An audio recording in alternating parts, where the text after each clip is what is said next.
નમસ્કાર, કરુણા ટોક્સમાં સૌનું સ્વાગત છે ને હું છું કૌશિક મહેતા. જી સર. પર્યાવરણ એ આપણી સૌથી ગંભીર સમસ્યા છે, કારણ કે આપણે પર્યાવરણને એટલી હદે નુકસાન કર્યું છે, હવે પાછા વળ્યા સિવાય કોઈ વિકલ્પ બચ્યો નથી આપણી પાસે. એટલે આપણે જેટલી હરિયાળી સર્જીએ એટલું નુકસાન ઓછું છે, આવું આપણે સમજીને આગળ વધવું પડે. અને એમાં દરેક વ્યક્તિની થોડી થોડી જવાબદારી છે, સંસ્થાકીય છે, સરકારની છે અને વ્યક્તિગત રીતે પણ છે. આ દિશામાં તળાજાની બાજુમાં બપાડા ગામ છે અને ત્યાં જય જનની વિદ્યા સંકુલ છે. ધોરણ 12 સુધીનું શિક્ષણ મળે છે અને 2000 થી વધારે વિદ્યાર્થીઓ ત્યાં શિક્ષણ લે છે. આ સ્કૂલ દ્વારા બહુ અદ્ભુત એક પ્રયોગ હાથ ધરવામાં આવ્યો છે પર્યાવરણ સંરક્ષણ માટે. અને 2 લાખ ટ્રી બોમ્બ, આ ટ્રી બોમ્બ શું છે પાછળથી આપણે સમજવાનો પ્રયત્ન કરવાના છીએ, પણ 2 લાખ ટ્રી બોમ્બ બનાવાયા છે અને ઓગસ્ટના પહેલા અઠવાડિયા સુધીમાં આ બધા વૃક્ષો માટેનું વાવેતર બધું સંપન્ન થઈ જશે. એટલે તમે વિચાર કરો કે આખું તળાજા છે એ હરિયાળું બનાવવાનું જે અભિયાન છે એ એકદમ સફળતાના શિખરે પહોંચશે. આ અભિયાન શું છે, આ સ્કૂલ દ્વારા પ્રયોગ શું છે, એના વિશે વાત કરવી છે ને વાત કરવા માટે આપણી સાથે સ્કૂલના માર્ગદર્શક શ્રી ડીજે કોરડિયા આપણી સાથે જોડાયા છે. કોરડિયા સાહેબ, આપનું ખૂબ ખૂબ સ્વાગત છે. નમસ્કાર. નમસ્કાર. જી જી જી. પેલા તો થોડી સ્કૂલ વિશે માહિતી આપો. એનું નામ બહુ સરસ છે, જય જનની વિદ્યા સંકુલ. આ ક્યારથી સ્કૂલ શરૂ થઈ અને કઈ રીતે સ્કૂલ ચાલી રહી છે, ક્યાં સુધીનું શિક્ષણ મળે છે, એની વાત કરો થોડી. નમસ્કાર સાહેબ. જી. આપણી સ્કૂલની સ્થાપના 1/6/2019 ના રોજ કરવામાં આવી અને અત્યારે કેજી થી 12 ના બાળકો માત્ર શિક્ષણ નહીં, જી, આપણે શિક્ષણ સાથે સંસ્કાર, બાળ નિર્માણ માટે XYZ તમામ પ્રવૃત્તિઓ અમારા સમગ્ર સ્ટાફ દ્વારા હાથ ધરવામાં આવે છે. અહીં સાહેબ અદ્ભુત કાર્ય તો એ છે કે સૌપ્રથમ ગુજરાતમાં ભગવદ ગીતાનો પ્રારંભ છે આપણી શાળાથી થયો છે. અરે વાહ, ક્યા બાત હે, વાહ, બહુ સરસ. સવારે સાહેબ 21 મિનિટનું ધ્યાન અમારા છે 6 વર્ષના પ્રારંભથી છે. જે બાળકોના છે આઈક્યુ લેવલ, એમની મેમરી સ્ટ્રોંગ કરે છે અને માનસિક રીતે બાળકો છે એ સ્વસ્થ રહે છે. પછી ભગવદ ગીતા બાળકોને દરરોજે 15 મિનિટ બાળકો છે ડેઈલી એના અધ્યાયો સાંભળે છે. હાલતા ચાલતા બાળકો આવતા હોય ત્યારે ભગવદ ગીતા શરૂ હોય એટલે બાળકોને સહજતાથી ભગવદ ગીતાનું જ્ઞાન પણ મળે. સાથે સાથે સાહેબ અહીં શાળામાં ચારિત્ર સભા, ગુરુ સભા, પછી જુદા જુદા 7 થી 8 જેવા અભિયાનો ચાલે છે સાહેબ. ચારિત્ર અભિયાન, જે અંતર્ગત આસપાસમાં અમારા શિક્ષકો ચારિત્રની વાતો લઈને અમુક સ્કૂલોમાં પહોંચે છે, ત્યાં આગળ સેમિનારો કરે છે, જેથી અત્યારના યુગની આવશ્યકતા છે એ ભાઈઓ હોય કે બહેનો હોય, ચારિત્ર નિર્માણનું કાર્ય થાય. સાથે સાથે ભગવદ ગીતાનો સંદેશ પણ લઈને જઈએ કે જેથી માનવ છે વિશ્વ માનવી બની શકે આજનું બાળક છે. સાથે સાથે સાહેબ રોડ સેફટી, અમારે ત્યાં અહીંયા હાઈવે ટચ છે, તો અમને સૌભાગ્ય એ મળ્યું છે કે સાહેબ આસપાસના વિસ્તારોમાં અમે બોર્ડ લગાવી અને અમારી જાહેરાત નહીં પરંતુ રોડ સેફટીની જાહેરાત થાય. કારણ કે આપણે જોઈએ છીએ 3 લાખ દર વર્ષે ભારતના યુવા ધન છે અકસ્માતના કારણે આપણે ગુમાવીએ છીએ. તો એક મોટી બચત છે આપણા યુવા ધનને બચાવવા માટે. અને જોઈએ તો ટ્રાફિકનું અવેરનેસ છે એ આપણામાં જોવા મળે. જો એની જાગૃતિ આવી જાય છે તો આપણે આ યુવાધનને સારી રીતે બચાવી ગયા. તો આપણા જ બાળકો છે ઘર ઘર સુધી પહોંચે છે, સાથે સાથે અમારો સ્ટાફ પણ પહોંચે છે, સાથે અમારા વાર્ષિકોત્સવ જેવા ઉત્સવ હોય 15મી ઓગસ્ટ, તો ત્યારે પણ જે વાલીઓ ઉપસ્થિત હોય તેમને સંકલ્પ લેવડાવવામાં આવે છે. સાથે સાથે વ્યસન મુક્તિ અભિયાન ચાલે છે, એકાદશી મહા અભિયાન સાહેબ, આરોગ્ય અભિયાન ચાલે છે, એમાં એકાદશી અભિયાન ચાલ્યું છે કે આપણે વૈજ્ઞાનિકો સિદ્ધ કરી ચૂકી કે દર 15 દિવસે કોઈ વ્યક્તિ 8 થી 10 કલાકનો ઉપવાસ કરશે તો એમને કેન્સર જેવી અનેક બીમારીઓથી રાહત મળશે. હવે સાહેબ પર્યાવરણ છે એના મુખ્ય વિષય ઉપર આવીએ તો પર્યાવરણ છે આજે સાહેબ તમે કીધું એમ કે બધા જ લોકો છે આ માનવ સંસાધન છે ઈ આ પ્રકૃતિનું જે અમૂલ્ય વસ્તુ છે એને તો કાપી રહ્યા છે. આપણી જીવાદોરી છે, ઓક્સિજન છે, એ આપનારને આપણે કાપી રહ્યા છીએ. બરાબર તો છે. અને આપણી એક શાળા તરીકે આપણા બાળકોની અને સમગ્ર તળાજા માટે આપણી એક પહેલું કર્તવ્ય દરેક શિક્ષકનું બને કે આવતીકાલનું વિચારે છે. અત્યારે તો આપણે સારી રીતે આવનારી પેઢીનું શું થઈ શકે. બરાબર છે. આ ઓક્સિજન ગ્લોબલ વોર્મિંગની અસરો આપણે ઉનાળામાં કેટલી અનુભવીએ છીએ અને આ હે આપણે ઋતુમાં કોરોના કાળમાં જે આપણે સંઘર્ષ અને સંકટનો સામનો કર્યો એ પણ આમાં જવાબદાર છે. જી કાયદેસર છે, બહુ ઓફિશિયલ. તો સાહેબ એમના માટે અમે વૃક્ષારોપણ તો કરીએ છીએ, પરંતુ એક એવી બંજર જગ્યાઓ કે જ્યાં આગળ પડતર છે, કોઈ જવાતું નથી અને એમાં ખાલી માત્ર જોઈએ તો બાળિયા કે અથવા તો નાના નાના વૃક્ષો થાય જે ચોમાસું જાય એટલે નાશ પામી જાય. તો ત્યાં આગળ આ સીડ બોમ્બ છે એ બનાવી અને રોપવામાં આવે તો ચોમાસા દરમિયાન આ છોડવાઓ છે મોટા થઈ જશે અને ત્યાં આગળ આપણે સબ ખ્યાલ છે કે આ ઝાડવા જે મોટા છે એને સમયાંતરે પાણી છે એ મળતું રહેશે અથવા તો અમુક વાર તો એવા વનસ્પતિઓ છે કે નહીં મળે છતાં પણ એ ઉછરી જશે અને એક એવી જગ્યાએથી આપણું ઓક્સિજન છે એ નિર્માણ થશે જે આગળ હાવ બિનજરૂરી ઉપયોગી છે.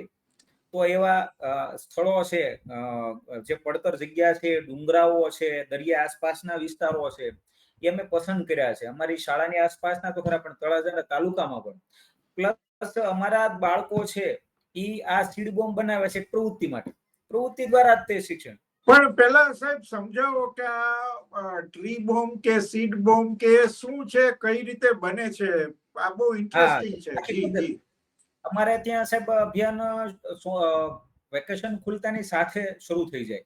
બાળકોએ માનો કે કેરીના ગોટલા છે, જાંબુના એમના જે ઠળિયા છે, પછી ખજૂરીના, પછી લીમડાની લીંબોળીઓ છે, આવા અનેક પ્રકારના જે બિયા છે એ એકઠા કરવામાં આવશે. જુદા જુદા બાળકો પોતપોતાના આસપાસથી એને ટાર્ગેટ આપેલો હોય છે કે બેટા આપણે આ પ્રકૃતિનું કાર્ય કરીએ છીએ તો એની સ્પર્ધા કરીએ છીએ. બાળકો કોણ સૌથી વધારે બિયા લાવશે એકત્રિત કરે એની સ્પર્ધા છે. પછી બાળકોને XYZ રીતે અહીંયા ટ્રેનિંગ આપવામાં આવે છે કે ભાઈ આ રીતે સીડ બોમ્બ કઈ રીતે બનશે. મોટી સંખ્યામાં બનાવવા છે તો અમારો સ્ટાફ છે, અમારા જે સ્વયંસેવક શિક્ષક મિત્રો છે, પછી શાળા સાથે જોડાયેલા અન્ય વાલીઓ છે એ તો જોડાય, પરંતુ 2 લાખ ટાર્ગેટ પૂરો કરવા માટે અમારા બાળકો છે એને શનિ રવિમાં પ્રવૃત્તિ આપવામાં આવે છે અને શાળામાં પણ નિર્માણ થાય, બાળક ઘરે પણ પ્રવૃત્તિ કરે અને પોતાની આસપાસ પણ જ્યાં આગળ વિસ્તાર છે, પોતાના ખેતર છે, ખેતરની આસપાસની જે પડતર જગ્યા છે, ડુંગરાઓ છે, ત્યાં આગળ પોતે પણ વાવેતર કરે અને આ નિર્માણ થાય એટલે અમારા અહીંયા પ્રવાસનું આયોજન થાય. બાળકોને હોસ્ટેલના બાળકો છે પ્લસ સ્કૂલના બાળકો છે એ પ્રવાસમાં જાય તો સાથે આ જે ટ્રી બોમ્બ છે એ લઈ જઈએ, બાળકો પ્રવાસ પણ થશે અને એવી જગ્યાએ વાવેતર પણ થઈ જશે. તો આ એક ટ્રી બોમ્બ છે, વાવીને ઉગાડવાનો છે. બહુ સરસ. તો માનવતાપૂર્ણ કાર્ય છે. પણ આવો વિચાર કેવી રીતે આવ્યો કરોડિયાજી તમને? આ બહુ મહત્વનું છે કારણ કે આમાંથી ઘણા પ્રેરણા લેવા જેવું છે કે આ રીતે પણ કરી શકાય કામ. જી હા, આસપાસના તળાજા તાલુકા, મહુવા, ભાવનગરના જે શાળાઓ છે એ આનાથી પ્રેરાય છે અને એ સારું કાર્ય થઈ રહ્યું છે. અમને સૌભાગ્ય સમજીએ છીએ કે અમને આવો આઈડિયા સાહેબ. આ મુખ્ય આઈડિયાઓ પાછળનું કારણ વૃક્ષો છે સાહેબ. અમે પહેલા રોપણ કરતા શરૂઆતમાં 2019-20માં તો 2 થી 3,000 નો ટાર્ગેટ તો માંડ થાય છે. એનાથી વિશેષ વૃક્ષો વાવવા માટે અહીંથી નો શાળા પાસે જગ્યા હોય અને દર વર્ષે વૃક્ષારોપણ પોસિબલ નથી. 2-3 વર્ષમાં તો આખી શાળાના જ્યાં પડતર જગ્યા છે પોસિબલ છે તો થોડોક સંગ્રહ પણ થાય, 3-4 મહિના સુધી ચાલે અને સમયાંતરે પ્રવાસ દ્વારા બાળકોને પ્રવૃત્તિ દ્વારા જ્યાં જ્યાં ત્યાં આગળ વાવી શકાય એ રીતે. પણ મને એ પણ સમજવું છે કારણ કે શહેરી વિસ્તારની સ્કૂલો હોય ને આવી રીતે તમે એમ કે બિયા ભેગા કરો ને પછી આવી રીતે બોમ્બ બનાવો, ઘણા વાલીઓને નથી ગમતું, ઘણા વિદ્યાર્થીઓને પણ નથી ગમતું. તો તમારે ત્યાં કેવો પ્રતિભાવ કેવો હોય છે બાળકો વાલીઓનો? સાહેબ જ્યારે આપણે એક ચોક્કસ દેશ માટે, માનવતાના હિત માટે કાર્ય કરીએ છીએ ત્યારે એની તળાજાની પોઝિટિવિટી તો સાહેબ એ છે કે લગભગ અમારે કોઈ એવો પ્રશ્ન વાલીએ નથી કર્યો કે ભાઈ આ ન કરાય. એમાં વાહ. ઉલટાના આ જે સ્પર્ધા છે એમાં તો વાલીઓ ને બાળકો જોડાય છે તું બહુ કે સરસ. ના ના સરસ કાર્ય છે એમ. જી અને જી. માનો કે અધર પ્રવૃત્તિમાં બાળક છે એ રવિવારે છે એ કોઈ પણ સમયે મોબાઈલ છે XYZ માં સમય વ્યર્થ કરવાનો છે. એની જગ્યાએ આ એક્ટિવિટી આપીએ તો એના વાલીને પણ ગમે છે સાહેબ કે ના ના બહુ આ તો સરસ. સારી વસ્તુ.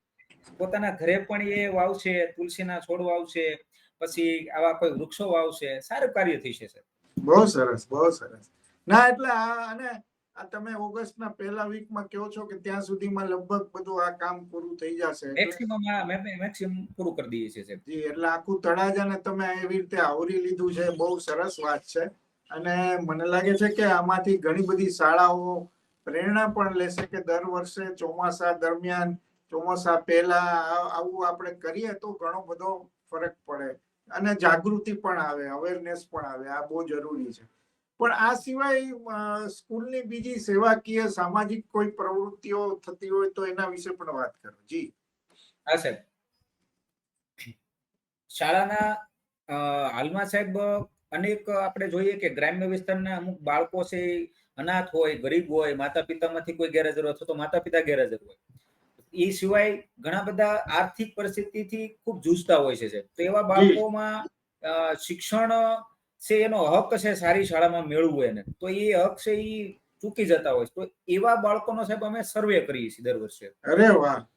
લિંક વોટ્સએપ દ્વારા, ક્યાંક ઘર ઘર મુલાકાત દ્વારા, પ્રાથમિક શાળાઓમાં જ્યાં બાળકો આવા ભણે છે તો એના શિક્ષકોને એના બાળકોને મળી ભાઈ જેમની આર્થિક પરિસ્થિતિ તકલીફમાં છે, કોઈ ઘરે ગેરહાજર છે, માતા પિતામાંથી કોઈ અથવા તો બંને ગેરહાજર છે, તો એવા બાળકોનો સર્વે કરી એની ઘર ઘર મુલાકાત લઈને વાસ્તવિક જે આવી પરિસ્થિતિથી જૂજી રહ્યા છે, ગરીબ છે, એવા બાળકોને જયજનની શાળા દ્વારા સાહેબ સંપૂર્ણ 100% ફી માફ કરવામાં આવે છે. અમુક બાળકોની જે માતા પિતા ગેરહાજર હોય તો 50% આવી લગભગ સાહેબ 250 થી 300 બાળકોની સાહેબ સેવા શાળાને સૌભાગ્ય મળ્યું છે બાળકો અભ્યાસ. બહુ સરસ. ના, બહુ અદ્ભુત વાત છે. કારણ કે ગ્રામ્ય વિસ્તારમાં ઘણીવાર આર્થિક ખેંચ હોય એના કારણે બાળકોને ભણવાની સમસ્યાઓ આવે છે.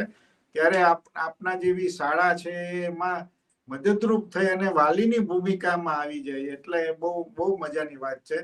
અને 2000 થી વધારે તમે કહો છો વિદ્યાર્થીઓ શિક્ષણ સાથે સંસ્કાર પણ મેળવે છે. બહુ મજાની વાત છે. અને આ ટ્રી બોમ્બનો કન્સેપ્ટ છે એ વધુ ને વધુ વ્યાપક બને એવું આપણે ઈચ્છીએ. થેન્ક યુ કોરડિયા સાહેબ, તમે અમારી સાથે જોડાયા અને આ અદ્ભુત વિચારની રસપ્રદ તમે માહિતી પણ આપી. ખૂબ ખૂબ આભાર. થેન્ક યુ કોરડિયા સાહેબ. એક રિક્વેસ્ટ તમારા વતી છે કે તમે એકવાર અમારી શાળાની મુલાકાત લો. અમારા બાળકોનું અનુશાસન, શિસ્ત, સંસ્કાર, સભ્યતાના તમે ખુદ પ્રશ્નોત્તરી કરો કે બાળકો છે એ માતા પિતા સવારે જાગે ત્યારથી પોતાના માતા પિતા પરિવારને સાનુકૂળ બનવાની કોશિશ કરે છે. પ્લસ સ્વદેશી વસ્તુનો સ્વીકાર થાય એ માટે વસ્તુ ખરીદવા જાય ત્યારે પણ એ જોવે છે. અને શાળામાં જ્યારે શિક્ષકો છે એના પ્રત્યેનો બાળકો કેવો ભાવ ધરાવે છે, અને અમારા શિક્ષકો છે એ બાળકોને સારામાં સારા મૂલ્યોનું શિક્ષણ આપે. કે માનો કે સાહેબ અત્યારે જોઈએ કે ऐहिक શિક્ષણ કે માત્ર પુસ્તકીય જ્ઞાન તો એ પૂરતું નથી મૂલ્યવાન નાગરિકોના નિર્માણ માટે. તો અમારા શિક્ષકોને વેકેશન દરમિયાન ટાર્ગેટ આપવામાં આવે છે તમે આટલા શ્રેષ્ઠ સારા પુસ્તકો વાંચો, ભારતના ઇતિહાસના હોય, દિવ્ય અને આદર્શ પાત્રોના હોય, જેથી એ બાળકોને અભ્યાસ દરમિયાન જ્યારે પણ બાળકોમાં સમય મળે ત્યારે એ શિક્ષણ આપીએ. કે અને અમારો શિક્ષક જેવો હશે એ જ બાળક એવા જ બનવાના છે. કારણ કે બાળક છે એ માતા શિક્ષકની પ્રતિકૃતિ છે. તો આ કાર્ય બાબતે તમે એકવાર રૂબરૂ મુલાકાત લો. ચોક્કસ આવીશું. ચોક્કસ. થેન્ક યુ કોરડિયાજી. Thank you. આભાર. બરાબર છે. જય શ્રી